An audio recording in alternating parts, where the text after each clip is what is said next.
예로부터 보석의 도시로 명성을 떨친 익산. 그런데 과거부터 전해진 그 명성이 무색할 만큼 익산 보석 산업의 시작이자 중심인 이곳 귀금속 보석 공업단지의 풍경은 황량하기만 합니다. 익산 한복판에 자리해 있음에도 불구하고 마치 이곳의 시간만 1970년대에 멈춰 있었던 것 같은데요.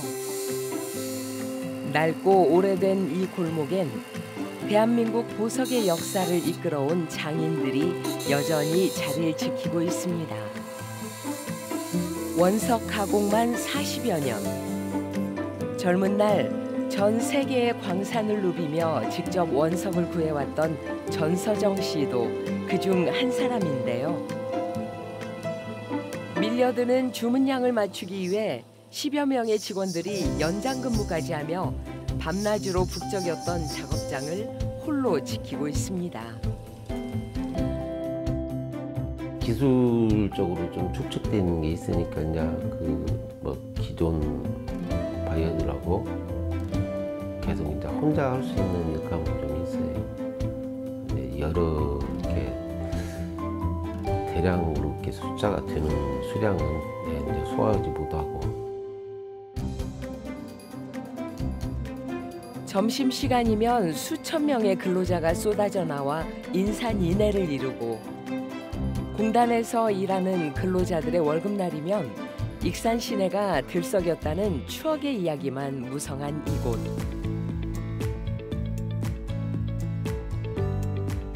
(2022년 10월의) 어느 날 과거의 그 화려했던 시절만큼 몇십 년 만에 처음으로 이 거리에 사람들이 가득 찼습니다. 익산 보석을 찾아 익산 보석의 태동지 귀금속 보석 공업단지를 찾아온 만 명의 사람들. 지금 이곳에선 어떤 일들이 일어나고 있는 걸까요? 익산의 보석 이야기가 궁금해집니다.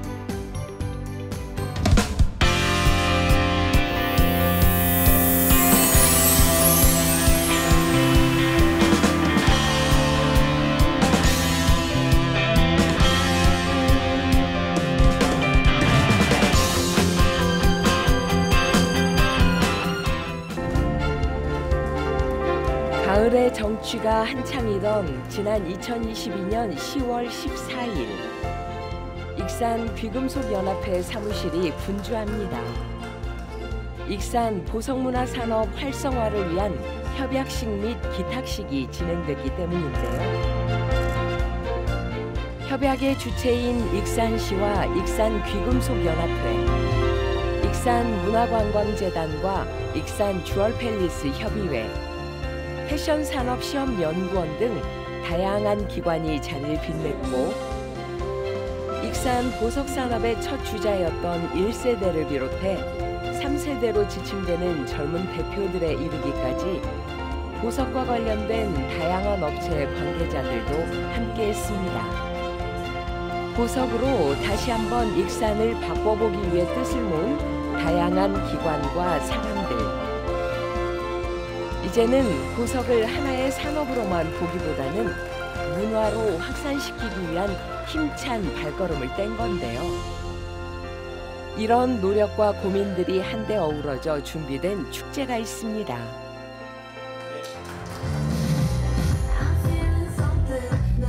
바로 제1회 익산 보석문화도시 보물찾기 깜짝 축제입니다. 이 축제가 더욱 의미 있는 건 행사를 기획하고 준비하는 과정에서 상인들이 뜻을 모아 4,500만 원어치의 보석을 기탁했다는 겁니다. 전부 다 기부를 한 것인데 그만큼 보석산업을 살리고자 하는 열망이 높은 것이에요. 이 행사가 잘 돼야 보석산업이 살아난다는 것을 그런 열망이 있기 때문에 보석산업을 살리기 위해서 어려운 중에도 기꺼이 기부를 해주신 거죠. 그래서 우리가 문화도시 사업을 앞으로 이제 5년 동안 하게 되는데 문화도시의 주 테마가 보석입니다. 5년 동안 계속 보석산업을 이런 식으로 키워나가면은 익산의 보석산업의 제2의 중흥기가 올 것이다 확신합니다. 모두의 간절함과 정성이 통했던 걸까요? 축제의 첫날인 2022년 10월 28일. 보석의 도시에 살고 있지만 이곳은 처음 방문해봤다는 익산 시민들부터 전국 각지에서 몰려든 사람들로 거리에 기분 좋은 활력이 가득합니다. 축제 첫날의 핵심 이벤트는 바로 RPG 게임. 사전 접수가 모두 마감될 만큼 축제 시작 전부터 많은 관심을 끌었는데요. 추리를 통해 10개의 문제를 하나씩 풀어가는 RPG 게임. 가장 빠른 시간 안에 미션을 모두 수행한 참가자가 보석을 얻게 됩니다. 게임 시작과 동시에 문제를 확인하는 참가자들. 축제의 취지에 맞춰 공업단지 내 자리한 업체와 관련된 문제가 출제됐는데요. 해당 업체에 직접 찾아가 정답을 말해야만 다음 단계로 넘어갈 수 있는 자격이 주어집니다.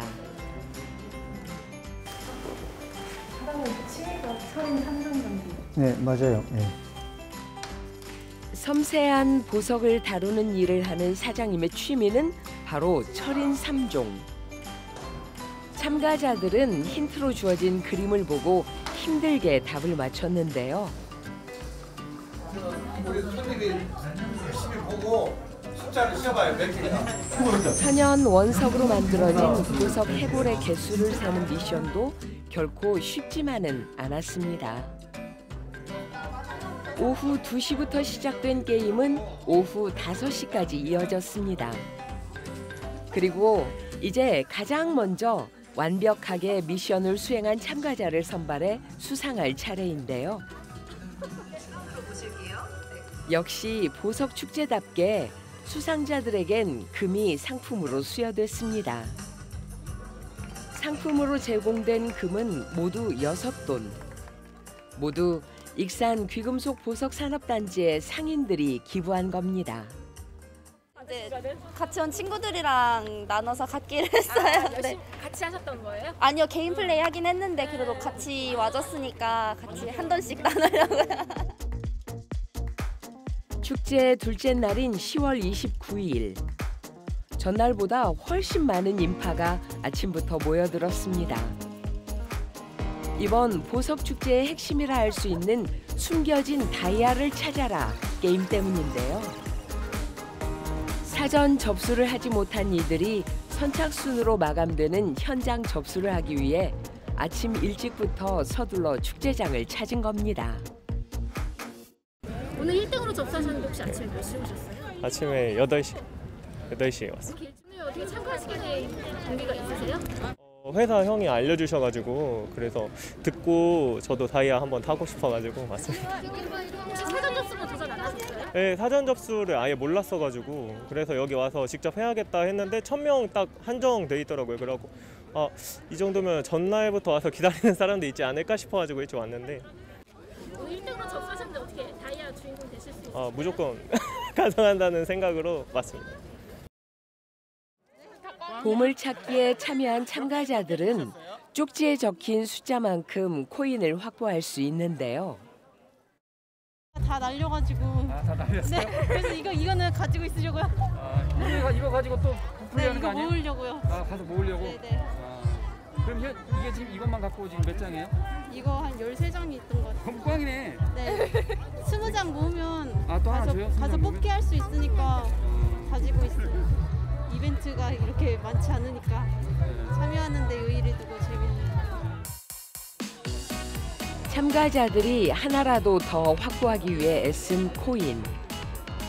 일련 번호가 적힌 만여 개의 코인은 보석 명인들이 하나하나 손수 제작한 겁니다. 이 귀한 코인은 미션 수행을 통해 더 확보할 수 있는데요. 가위바위보! 가위바위보! 가위바위보! 거리 곳곳에서 희비가 교차하는 재미있는 모습들을 만나볼 수 있었습니다. 추억의 놀이가 어우러져 남녀노소 누구나 즐겁게 경기에 임할 수 있었죠. 이제 모두가 간절히 기다린 시간이 됐습니다. 코인에 적힌 일련 번호를 추첨해 선물을 지급하는데요. 모두의 관심사는 당연히 1등 상품인 다이아몬드에 쏠려 있습니다. 드디어 모두가 한마음으로 기다린 그 순간 1등의 주인공을 발표할 차례인데요. 내 자리 1, 9, 4. 정말 높은 경쟁률을 뚫고 선택된 오늘의 주인공. 그런데 왠지 얼굴이 낯익지 않으시나요? 보물찾기가 한창 진행되고 있을 때 자포자기의 심정으로 인터뷰를 했던 김윤미 씨가 바로 행운의 주인공이 되는 깜짝 반전이 일어났습니다. 제가 1등이 될 줄 정말 몰랐거든요. 심장이 왜 어떻게 돼요? 엄청 뛰고 있어요. 불안하죠 지금? 제가 가져가도록 하겠습니다. 2개의 코인을 가지고 있었는데 그중 하나가 당첨돼 큰 행운을 차지하게 된 오늘의 주인공. 윤미 씨에게 돌아간 이 다이아몬드의 가치는 어느 정도일까요? 아이고, 축하합니다. 감사합니다. 네. 1카라트가 아니라 1.01카라트고요. 네. 이게 다이아 값만으로도 거의 한 900만 원대 넘어가요. 1000만 원이 넘어가요. 우리가 그냥 금까지였지 금목을 얻어오면은 1000만 원이 훨씬 넘어가요. 오늘 1등 하셨는데 소감이 어떠세요? 소감이 꿈만 같아요. 아까 무대에서 인터뷰하는데 앞이 하얘져가지고 시장님하고 옆에 사회자님만 쳐다보면서 계속 말했어요. 떨려가지고. 진짜 참여해보시니까 어떠셨어요? 코인을 직접 줘가지고 이게 기념품으로 가질 수도 있잖아요. 어차피 1등이 못 되더라도 기념품으로 갖자 약간 이런 생각도 갖고 또 재밌게 참여했는데 생각지도 못한 1등이 돼가지고 너무 꿈만 같습니다. 보석을 주제로 다양한 체험과 판매 그리고 전시가 진행된 보석축제. 상인들은 물론 축제를 즐기기 위해 행사장을 찾은 이들 모두 만족스러운 시간을 보낼 수 있었습니다. 그래도 살이 난다고 해도 비쌀 줄 알았는데 많이 저렴해가지고 이쁜 디자인 잘 산 것 같아요. 그래서 너무 좋아요. 좀 오래되고 길도 좁고 이런데 어떻게 축제를 진행할까 했는데 여기가 보석단지가 생긴 역사 이래 지금까지 사람이 이렇게 많은 건 처음이었고요. 앞으로 그냥 이래로 끝나는 게 아니고 뭐 분기별이든 1년에 한 번씩이든 계속 이런 축제를 해가지고 일반인들이 이제 보석을 쉽게 접하고 어차피 보석 도시니까 이제 익산을 알릴 수 있는 이런 계기가 됐으면 좋겠습니다.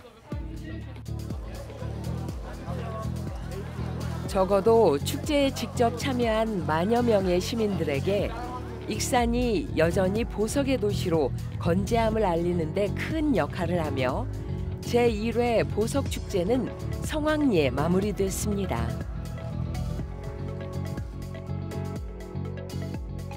그리고 2023년 새해, 이제는 제2회 보석축제 준비가 시작됐는데요. 계절이 주는 스산함 때문인지 더욱 생기를 잃은 거리에 원도연 센터장이 찾아왔습니다. 작년 처음으로 막을 올린 보석축제를 기획하고 준비한 곳은 원도연 센터장이 이끌고 있는 익산문화도시 지원센터인데요. 지난 2021년 익산이 법정 문화도시로 선정된 이후 익산 보석이 가진 인문학적, 공간적, 역사적 가치를 매개로 지역의 변화와 발전을 꾀하고자 다양한 시도를 하고 있습니다. 특히 원도연 센터장에게 이곳은 남다른 애정과 추억이 있는 곳인데요. 대학을 막 졸업한 20대 청춘 일부를 이곳에서 노동자로 지냈기 때문입니다. 개인적으로는 대학을 졸업하고 난 뒤에 이 교수단지에서 일을 잠깐 했었어요. 그때 뭐 호구지책으로 일을 했다기보다는 그 당시는 뭐 민주화운동의 시대였으니까 이제 어떤 노동조합도 만들고 뭐 이런 목표를 가지고 왔었다가 그래서 한 2년 정도 일을 했었습니다. 원도연 센터장과 같이 이 거리에 특별한 추억이 깃들어 있는 분들이라면 지금의 모습과는 정반대였던 1970년과 80년대에 화려했던 전성기를 기억하고 있을 겁니다. 수많은 이들이 청춘을 보냈고 지금도 떠나지 못하고 있는 이곳. 영등동의 과거가 궁금하지 않으신가요?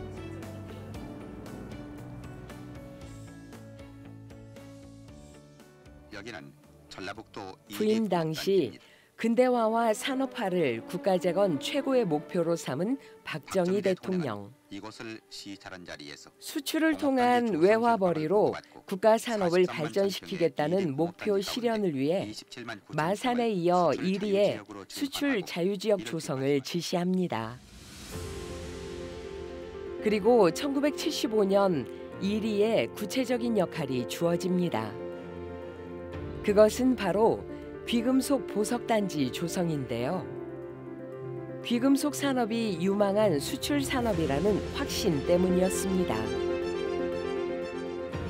산업화 과정 속에서 익산이 부여받은 데가 귀금속을 부여받았어요. 그래서 이쪽 10,000평 정도가 귀금속 이게 자유무역지대하고 귀금속 특화가 됐어요.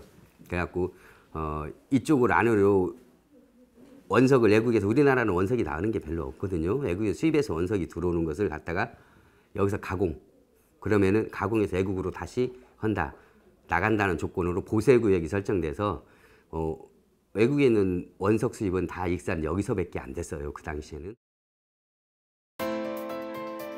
당시 중소기업중앙회 김봉재 회장은 중소기업 제품의 획기적인 수출 증대를 위해 공예 귀금속 업체들을 특정 지역에 단지화시켜 수출 산업으로 집중 육성해야 함을 대통령에게 건의했는데 박정희 대통령이 이를 수용하면서 귀금속 단지 조성이 구체화되기 시작한 겁니다.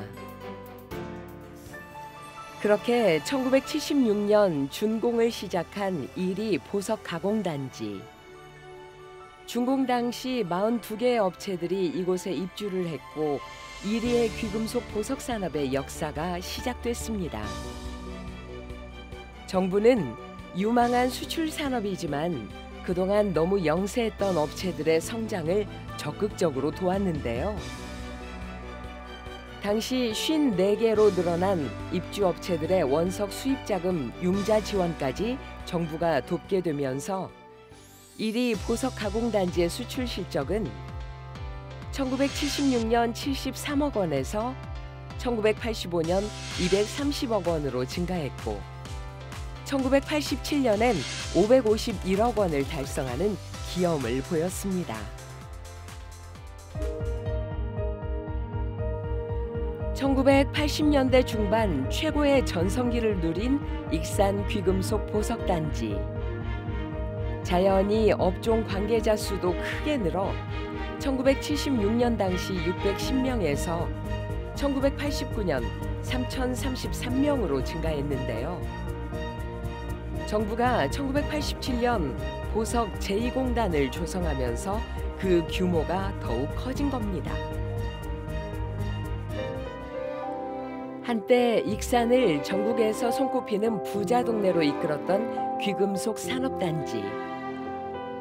그 화려했던 명성 뒤에는 청운의 꿈을 품고 익산으로 왔던 어린 청소년들의 땀방울도 있었습니다. 현재 귀금속 관련 사업체를 전국적으로 이끌고 있는 박상권 대표. 익산 주얼리 협동조합 이사장이기도 한 그는 중학생 까까머리 시절 친구들과 버스 한 대에 몸을 싣고 이곳 익산으로 왔습니다. 처음 제가 1987년도 중학교 3학년 때 여기를 왔어요. 그때 당시에는 이제 중학교 3학년 2학기 때면 취업을 나갈 수 있는 뭐 그런 이제 조건이 됐었거든요. 그래서 제 고향은 전라남도 구례. 거기에서 버스 타고 60명 정도가 익산을 왔죠. 그래서 여기 와서 뭐 이제 야간 학교, 고등학교를 야간을 다니기 위해서 여기에 와서 일을 하면서 밤에는 학교 다니고 좀 그런 생활을 했어요. 제가 여기 처음 왔을 때는요, 1987년도, 88년도 와서 여기 와서 올림픽을 봤으니까 이 공단에 8,000명에서 10,000명 정도가 됐어요. 공단 전체 평수가 15,000평이에요. 15,000평 땅에 10,000명 정도가 일을 했었죠. 박상권 대표와 같이 일찍이 생활전선에 뛰어들어 익산으로 온 학생들은 낮에는 일을 하고 밤에는 공부를 하는 주경야독의 세월을 이곳에서 보냈습니다. 모두가 힘들었던 그 시기를 견디며 성장한 이들은 박상권 대표와 같이 귀금속 단지를 지키고 보석의 도시 익산의 명성을 지키는 든든한 버팀목이 됐습니다.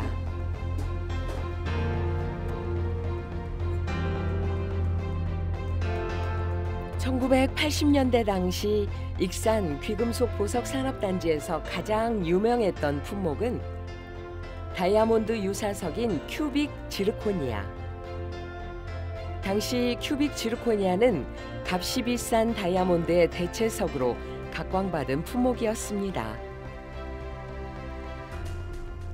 큐빅이 이제 대량 생산되면서 그거를 생산하는, 그거를 세공하는 그러한 산업이 크게 부흥을 했었죠. 근데 이제 이러한 잼스톤, 그러니까 이 보석류만 취급할 수는 없잖아요. 그거 자체로서는 부가가치가 적기 때문에 거기에 반지를 만들어서 반지에 그걸 끼운다든지 목걸이에 끼운다든지 하면서 귀금속 산업도 역시 같이 발전하게 된 거죠. 그래서 익산의 그 보석 산업이 그렇게 해서 태동이 됐고 그렇게 발전이 됐던 겁니다. 그런데 이제 그게 1992년에 한중 국교 수립 이후에 더 값싼 인력을 찾아서 그 업체들이 대부분 다 중국으로 이주를 해버린 것이죠. 네, 그렇게 됐습니다. 1980년대 후반 익산 보석 산업의 전성기를 이끈 파인 주얼리. 파인 주얼리는 주요 소재가 금이나 백금이며 보석으로는 다이아몬드나 루비, 사파이어, 에메랄드 등의 값비싼 유색 보석이 사용되는데요. 익산에서 생산되는 질 좋은 보석 제품을 국내 시장에도 유통해 기업을 발전시켜야 한다는 요구도 커져갔습니다. 그러나 1980년대 독재 정권의 시기, 사치품이자 특별 소비세 대상이었던 보석의 국내 유통은 풀기 어려운 과제였습니다. 그러던 중 당시 이리시와 귀금속 협동조합에서 1985년 전북을 찾은 전두환 대통령과 이순자 여사를 찾아가 내수용 판매장 설립을 직접 요청하자 의외로 쉽게 답이 나왔습니다. 여자들은 보석 얘기만 하면 자다가도 일어난다는 이순자 여사의 한마디에 전두환 대통령이 검토를 지시했던 겁니다. 그렇게 2년 반이 흘러 1987년 5월 1일 문을 연 익산 귀금속 판매센터. 개관 첫 달에만 2억 원 이상의 보석이 팔리는 쾌거를 이루며 국내에서도 보석의 도시로 각인되게 됩니다.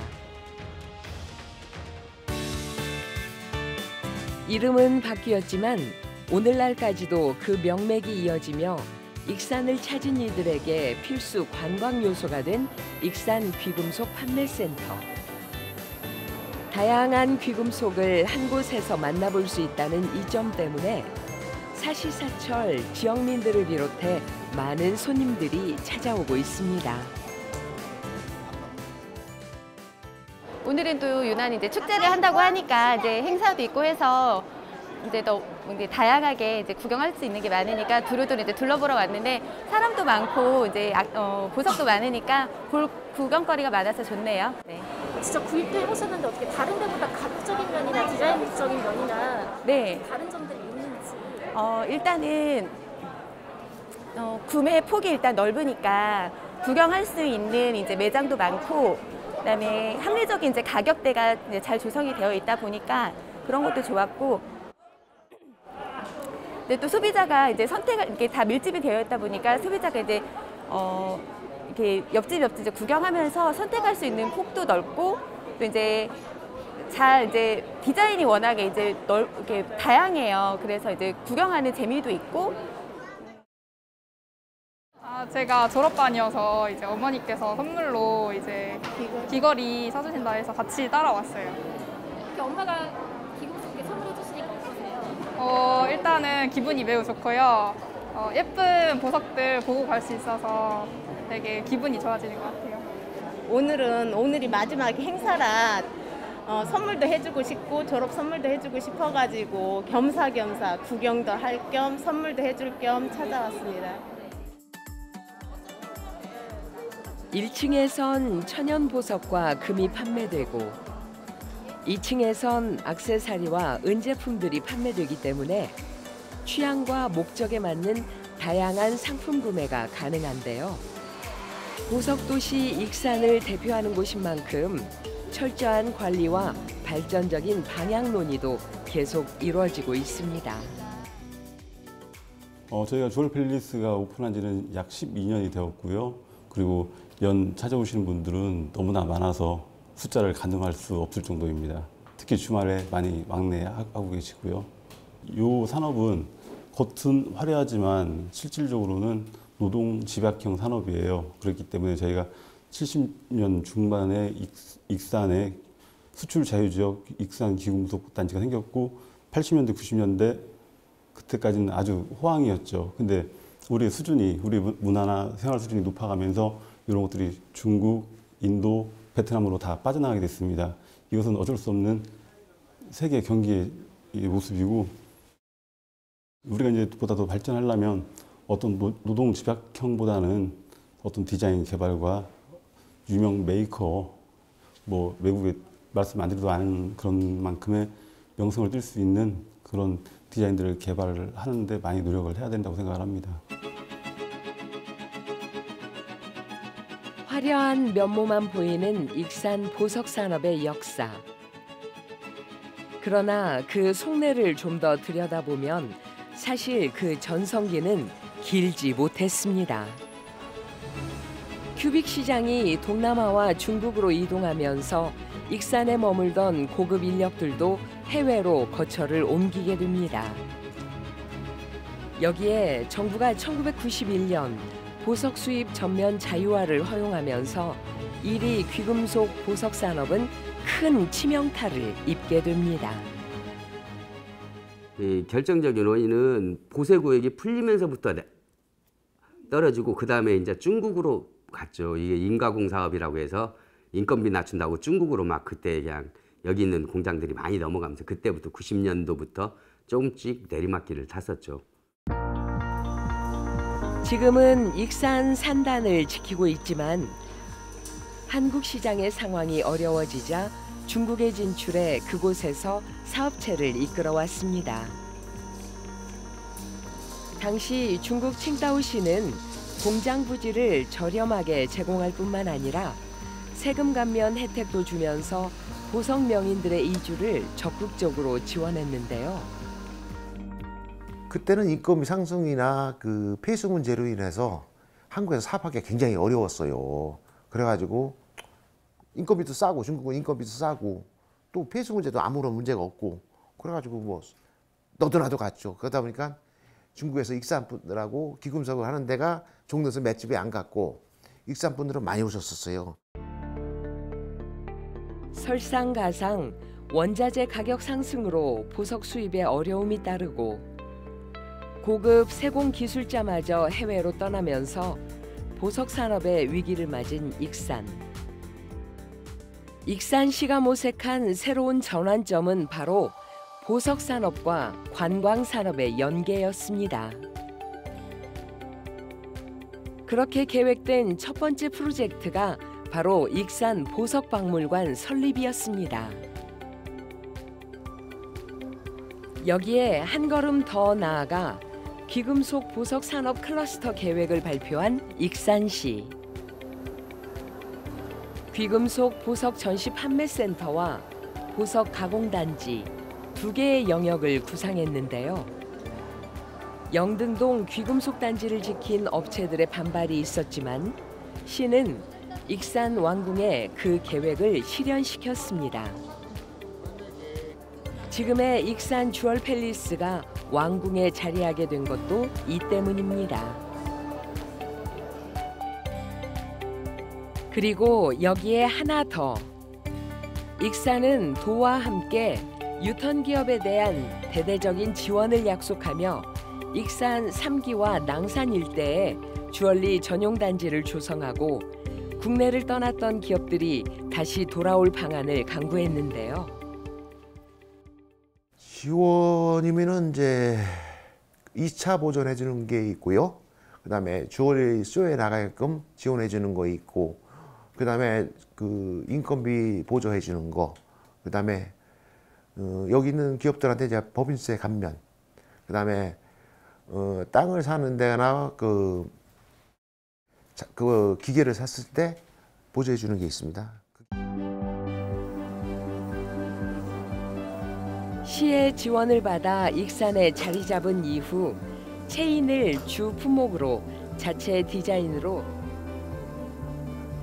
지속적인 지역 인재 채용과 해외 시장을 넘나드는 왕성한 활동으로 일자리 창출과 지역 경제 발전에 기여하는 것은 물론 보석의 도시 익산의 명성을 이어가는 데 큰 역할을 하고 있습니다.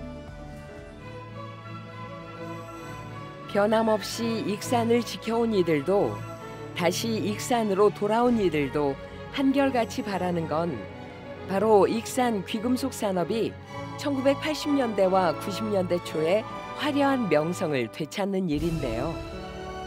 이런 바람을 담아 익산 문화도시 지원센터는 영등동 귀금속 산업단지를 중심으로 익산의 보석을 새롭게 바라보기 시작했습니다.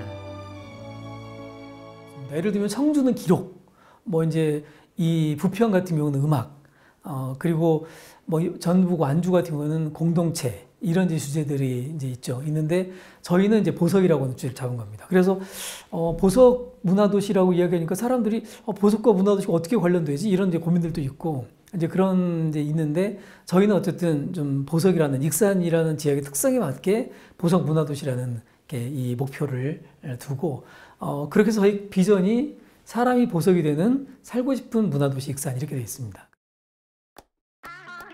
이런 기획과 고민 끝에 선보여진 것이 바로 지난해 처음으로 막을 올린 보석 축제인데요. 처음으로 보물찾기를 제안했던 익산 주얼리 협동조합의 박상권 대표부터 한마음으로 보물을 모아 축제를 지원한 상인들, 그리고 수많은 관계기관의 도움 덕분에 첫 출발은 수월했습니다. 하룻밤 꿈 같았던 축제가 끝나고 다시 고요함이 깃든 산업단지. 그러나 확실히 이전과는 다른 희망의 시도들이 계속되고 있습니다. 이날은 보석산업 발전을 위한 토론회가 진행됐는데요. 각계각층의 전문가와 더불어 산업 관계자들과 시민들의 참여로 많은 의견들이 제시됐습니다. 이 보석 산업단지를 중심으로 해가지고 뭔가 이렇게 만들어내는 어떤 그런 모습들이 도시 안에 살아있는 몇 안 되는 사례인 것 같아요. 그래서 도시가 되게 소비의 풍경으로 많이 이렇게 점철되어 있는데 여기는 오면 소비의 풍경이 아니라 약간 뭐 생산의 풍경이라고 할까요? 그런 부분을 볼 수 있는 것 같아서 되게 좋습니다. 이게 우리가 물건만 사고 누가 만드는지도 모르고 나를 위해서 만들어진 것도 아니고 그냥 가잖아요. 근데 여기 오면 누가 만드는지 알 수 있고 나를 위해서 또 내가 좋아하는 사람을 위해서 보석을 만들어주고 이런 것들이 다른 곳에서는 볼 수 없는 그런 풍경이기 때문에 이걸 잘 살려나가면 익산의 어떤 그 보석 같은 그런 자산이 되지 않을까 이런 생각이 듭니다. 그 여기 방문하시는 분들이 평소에 찾아왔을 때에도 와가지고 뭔가 이렇게 뭐 보석 같은 것들을 만들기도 하고 잠시 또 쉬어갈 수도 있고 전시 같은 것도 볼 수 있고 이런 어떤 시설들이 조금은 더 갖춰졌으면 좋겠다는 생각이 들고요. 그리고 여기 일하시는 분들이 보니까 제가 놀랬던 거는 그 나이 드신 분도 계시지만 또 온강대 출신 그 보석 제공하는 그런 젊은 분들도 계신 걸 봤어요. 근데 그런 분들이 조금 더 즐겁고 편안하게 일하려면 약간 후생 관련 그런 시설들도 조금 보강됐으면 좋겠다라는 생각이 듭니다. 제가 아까 생산의 풍경 말씀을 드렸는데 이제 전국에 보면 많은 도시들이 있지만 소비 위주로 많이 바뀌어가면서 활력을 많이 잃었거든요. 근데 여기는 생산의 풍경을 어떻게 잘 지켜나갈지 이런 고민을 하면서 조금 뭐 재생을 해나가면 큰 자산이 될 것 같고요. 그 가능성과 특별함은 인정받았지만 멈춰 있었던 세월만큼 많은 과제를 안고 있는 귀금속 보석 공업단지. 그렇다면 이곳을 앞으로 어떻게, 어떤 곳으로 채워가야 할까요? 익산이 보석의 도시로 다시금 화려하게 빛나기 위해서는 어떤 과제들이 해결돼야 할까요?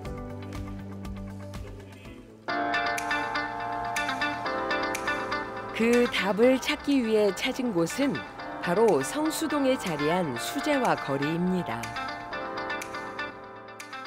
성수동 수제화 거리가 이제 1980년대, 90년대에 걸쳐서 청량리나 명동 이런 데 제화 공장이 있던 것들이 이쪽 지역으로 이전하기 시작하고 이후 이제 섬유 공장, 제화 공장 이런 것들이 함께 모여들면서 공장지대를 형성했고요. 왕십리에서 건국대 주변까지 8,900개의 공장이 형성돼 있었던 성수동.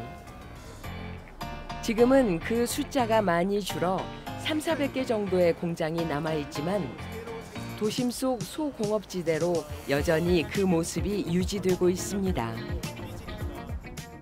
저희는 서울디자인재단과 함께 2012년, 13년에 걸쳐서 이 지역 역사를 중심으로 해서 공장 직매장을 만드는, 여기 보이시는 8개의 가게들이 보이는데 그때는 7개의 가게와 하나의 수리소가 모여서 명장들을 중심으로 공장에서 재고가 쌓이지 않고 직판할 수 있는 가게들을 만들고 이 거리에다가 이벤트 매장 이런 것들을 만들면서 수제화가 좀 더 활성화되도록 도움을 준다는 그런 역할들을 하면.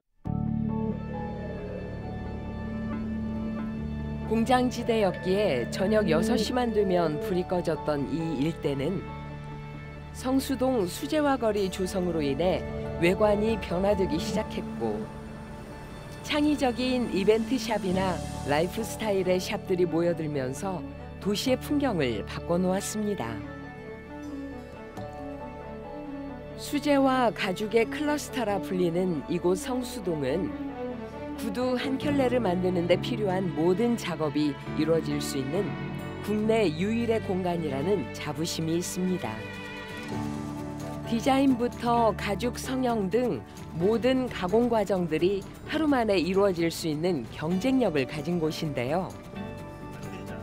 이곳의 상인들은 공동 브랜드를 만들어 함께 파이를 키우고 성장시키는 데 힘을 모으고 있습니다. 성수동 안쪽, 옥상의 빨간 구두가 시선을 사로잡는 이곳은 성수동 수제화 거리의 터줏대감이라 불리는 전태수 명장의 작업실입니다. 전태수 명장과 같이 수제화의 명맥을 오랫동안 이어온 이들을 명장 1호, 2호로 지칭한 것도 수제화 거리 조성 단계에서 이루어진 프로젝트 중 하나였습니다. 익산 영등동의 보석 장인들과 같이 성수동의 화려했던 과거를 오롯이 기억하고 있는 전태수 명장. 어느 건물에 올라가도 뚝딱뚝딱뚝딱 되는 소리가 그렇게 많이 있던 게 차츰 없어지기 시작하더니 뭐 700개, 500개, 300개 이렇게 계속 줄어들어서 지금은 아마 구청에 등록된 그 구두공장 숫자가 한 200개도 안 될걸? 그만큼 많이 줄어든 거예요. 1000개에서 어마어마하게 줄은 거죠. 10대 어린 시절부터 구두를 만들어 이제 54년의 경력을 자랑하는 구두 명장. 발이 편한 신발이라는 그 이유 하나로 아직도 많은 이들이 전태수 명장을 찾아 신발 제작을 의뢰하고 있습니다. 뭐 대통령이나 뭐 영부인이나 아니면 뭐 이런 연예인들 계속 와서 이렇게 해가는 이유가 발이 편해서 오는 거예요. 그거는 누가 뭐 해라해서 하는 게 아니라 내가 내 스스로 발 편한 신발을 만들려고 노력을 하다가 보니까 오랜 세월 한 길을 걸어온 명인들은 시간과 노력으로 쌓아온 노하우와 자부심으로 그리고 그 뒤를 잇는 이들은 수제화의 명성과 품질은 잇되 소비자의 다양한 욕구를 만족시킬 방안을 찾으면서 함께 성장한 성수동 수제화 거리.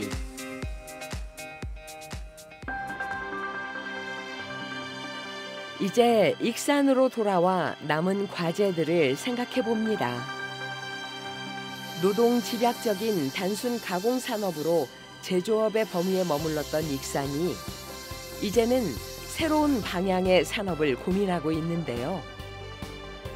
무엇보다 전문가들은 침체된 영등동의 경우는 전시와 체험이 결합된 공방의 사례들이 적용될 필요가 있다고 이야기합니다.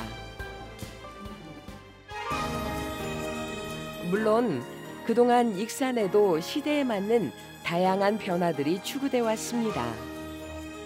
왕궁에 조성된 보석마을. 이곳에선 보석의 전시와 판매가 함께 이루어지고 있는데요. 작년 이곳에 둥지를 튼 유기현 작가는 보석을 매개로 모든 세대가 함께 어우러지는 특별한 공간을 마련했습니다. 유기현 작가의 공간을 찾은 이들은 이미 만들어진 제품이 아닌 본인들의 요구가 반영된 맞춤형 주얼리도 주문하는데요. 여기에 그치지 않고 보석의 수리와 체험도 진행되고 있습니다. 공장과 그리고 전시 그리고 휴게시설 이런 복합 문화공간입니다. 이런 복합 문화공간을 계획하신 이유가 있으실까요? 주얼리라고 하면 기본적으로 그냥 일반적인 매장이 있고 아니면 공장이 있고 이렇게 분리되어 있는데 저 같은 경우는 앞으로의 문화 주얼리는 이런 문화시설 그냥 카페 편하게 와서 차 한 잔 마셔가면서 주얼리를 구매할 수 있고 그리고 줌에 혹시나 이제 수리하고 싶은 것들 고치고 싶은 것들 아니면 그런 것들을 편하게 수리할 수 있고 아니면 만들 수도 있고 그런 공간을 만들고 싶은 거였죠. 보석마을에 자리한 또 하나의 업체. 기존엔 백화점 납품 제품들을 만들던 곳이었지만 익산에 자리 잡으면서 소비자와 직접 대면하며 판매하는 공간이 됐습니다. 이곳의 정지필 대표는 익산으로 내려와 새로운 사업을 시작한 지 이제 3년 차에 접어들었죠. 지금 저는 매우 만족하고 있고요. 일단 둘러보시면 알겠지만 굉장히 조용하고 그리고 좀 공장이라는 그런 느낌보다도 공방 같은 느낌, 좀 자유스러운. 디자이너의 부재, 유통의 미흡함과 같은 단점도 있지만 제조와 밀접한 기반이 갖춰져 있어 충분한 경쟁력이 있는 익산. 이런 이점 때문에 익산에 정착해 사업을 성장시키는 대표들이 늘어나고 있습니다. 익산 보석의 1세대라 할 수 있는 최문경 대표 역시 독특한 이력을 가지고 있습니다. 전북 직업학교 출신으로 익산에서 일을 배워 일본으로 그리고 다시 중국으로 진출하며 사업을 키워온 최문경 대표. 그는 다시 고향인 전북 익산에서 새로운 터전을 닦으려 하는데요. 익산 보석 산업의 시작을 경험했고 외국에서의 경험이 다양하다는 점에서 큰 이점을 가지고 있습니다. 그가 생각하는 익산 보석 산업의 과제는 익산만의 보석 브랜드화와 더불어 1인 기업을 성장시키는 겁니다. 1인 기술자들이 직접적으로 해가고 핸드메이드로 해서 이렇게 만들어서 파는 거다. 그러면 이 작품이 누군가 그때 이름도 다 써놓고 누가 만들었다. 그러면 1인 기업인 저 사람이 만들어서 갖다 파는 거다. 그러면 그 사람 만드는 데서 가서 구경도 하고 그 사람한테 확인을 받고. 1인 기업에서 더 나아간 각각의 사업체를 가진 젊은 청년 대표들의 조합도 주목해 볼 만합니다. 원광대학교에서 보석을 전공한 네 친구는 함께 힘을 모아 협동조합을 운영하고 있는데요. 이런 젊은 청년들의 활약으로 자산 가치의 의미가 컸던 보석은 이제 젊은 층의 개성을 그려내는 또 다른 문화로 자리를 잡았습니다. 익산 귀금속 청년협동조합은요, 청년 업체 5개가 모여서 같이 이룬 협동조합이고요. 그리고 구성으로는 디자인 업체 하나, 그리고 이제 생산할 수 있는 업체 3개, 그리고 판매 업체 하나, 이렇게 5개가 모인 업체입니다. 그래서 5개 모두 주얼리를 하고 있는 업체이기도 하고요. 그리고 지금은 이제 주얼리도 하고 있지만은 조금 다른 타 분야의 그런 업종으로 조금 방향을 틀어서 지금은 이제 골프 브랜드 쪽으로 방향을 조금씩 전환해보고 있는 중입니다. 청년들이 실질적으로 보석 산업에 뛰어들려면 창업이 가장 빠른 길인데요. 창업 초기에 할 수 있는 일은 한정적이고 힘이 약할 수밖에 없는 게 현실입니다. 그러나 협동조합을 결성해 각기 다른 분야로 만나 협업을 하다 보니 시너지 효과를 내는 것은 물론 바이어들과 소통에 있어서도 자신 있게 사업체의 규모를 설명할 수 있는 이점을 가지고 있는데요. 이들이 앞으로 함께 힘을 모아 선보일 새로운 제품들이 기대됩니다. 이런 변화에 발맞춰 오랜 경험과 노하우를 갖춘 주얼리 업체 대표들 역시 새로운 변화를 준비하고 있습니다. 블링블링 예쁜 주얼리들이 굉장히 많은데 1만 개의 귀금속 디자인을 가진 박상권 대표는 한자리에 머무르지 않고 독창적이고 대중성 있는 디자인으로 익산의 보석을 알리는데 수십 년 일조해 왔습니다. 행정 역시 보석의 도시에 걸맞는 보석 디자인 공모를 비롯해 익산 보석 산업의 유지와 발전을 위해 노력해 왔는데요. 무엇보다 가장 중요한 것은 보석의 도시란 명성에 걸맞는 익산만의 보석 브랜드 창출과 품질입니다. 90년대 초반 큐빅의 시대가 저물며 내리막길에 놓인 익산의 보석 산업. 그러나 다행스럽게도 새로운 보석 제품이 인기를 끌면서 오늘날까지도 익산 보석의 명성을 세계에 전하고 있는데요. 바로 테니스 팔찌입니다. 디자인과 금형, 왁스 사출과 주물, 사상 조립과 세팅, 광택과 검사라는 까다로운 과정을 거쳐야 완성되는 테니스 제품. 테니스 팔찌는 미국 여자 테니스 선수 크리스 에버트에게서 유래됐다고 전해지는데요. 1987년 US 오픈 경기 도중 그녀의 팔찌가 끊어지면서 코트 바닥에 떨어진 다이아몬드를 줍느라 경기가 잠시 중단된 적이 있었습니다. 이때 그가 착용한 팔찌는 작은 스톤이 여러 개 나열돼 세팅된 형태였었는데요. 그 팔찌에 테니스 팔찌란 이름이 붙게 된 겁니다. 1980년대부터 1990년대 후반까지 익산은 전 세계 테니스 주얼리 수출 물량의 90%를 점유하며 귀금속 보석 도시로 명성을 떨쳤습니다. 그리고 테니스 팔찌는 지금도 익산 귀금속 보석 단지의 대표 상품으로 전 세계의 보석의 도시 익산의 이름을 알리고 있는데요. 이 상품 때문에 익산 보석 가공 공장의 불은 밤 늦게 꺼지고 새벽 일찍 다시 켜집니다.